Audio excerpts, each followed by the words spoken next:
70ndatel ja 80ndatel tunti Volvosid kui tanke. Selle sõna taha peideti nii autode välimus, materjal, millest nad koosnesid, ehk siis nad olid korralikud rauast tükid ja sellest tulenevalt olid nad ka turvalised. Ja teine pool oli see, et Volvod pidasid väga hästi vastu.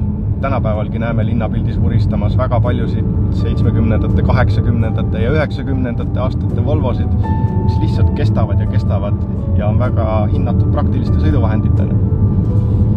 Tänapäeval on võrdlus tangiga võib-olla natukene kohatu, sest et kuigi kuubikukujulisem kui teised, on see ikkagi kaasaegne ja ilusa disainiga masin.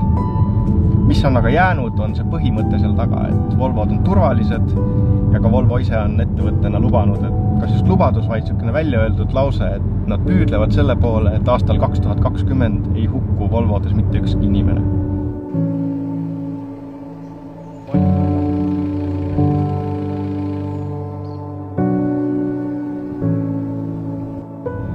Aga Volvo taga on veel muudki.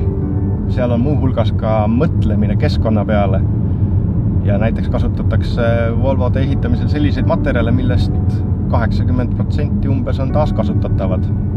Sealhulgas on ka varuosadele mõtlemine, et selle asemel, et toota uusi varuosi, pigem taastatakse vanad ja niigi säästetakse loodusressursse ja energiat. Aga ennekõike on ta selline premium-klassi masin, mille sa kord ostad ja siis tarbid teda pikalt, loomulikult kui korralikult hooldada. Ja kõige selle tõttu ilmselt ongi Volvole juba 3 aastal järjest omistatud kui tiitel üks maailma eetilisemaid ettevõtteid, sest et nad ei mõtle mitte ainult turvalisusele ja tehnoloogiatele, vaid ka keskkonnale, maksude tasumisele. Ongi eetiline ettevõte. See konkreetne auto, millega me täna sõidame, see on Volvo V60 Cross Country. Suur universaalkerega pereauto, mis on äärmiselt mugav sõita, paikne, võtab vähe kütust. Aga erinev on see, et tal on nelikvedu ja natukene kasvatatud clearance. Tavalisest universaalkerega V60 on ta umbes 6 cm kõrgem, mis tähendab seda, et senisest rahulikuma südamega võib keerata ära ka kõvakattega teedelt, kartmata, et kinni jääd. Saad sikutada oma käru, mille peal näiteks on kaater, suhteliselt vabalt ka otse kuhugi veekogu äärde. Aga mis autos istudes ennekõike silma jääb, on materjalide kvaliteet ja koostöö kvaliteet. Autos ei ole naginaid ja kõik pinnad, mida ma katsun, on mõnusad katsuda. Istmete materjal on selline tugev ja tummine, rääkimata tugevatest õmblustest. Ja kõik veenab mind selles, et see auto ongi kvaliteetne ja ongi järgibki seda ideoloogiat, mida paljud ütlevad, et Volvo for life, ehk siis Volvo kogu eluks.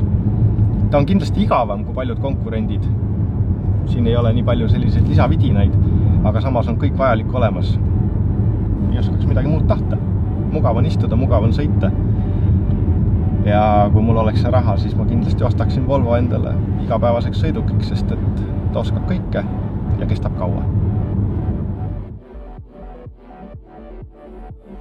Ühe autotesti oluliseks osaks on ka küsimus sellest, et kuidas auto sõidab.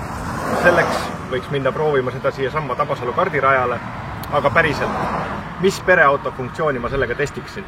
See on auto, kuhu sa paned oma koera, pakid perekonna ja sõidad sellega mugavalt, turvaliselt, täpselt nii nagu iga premium autoga peab sõitma. Selleks, et ringrajale minna, on teistsugused relvad.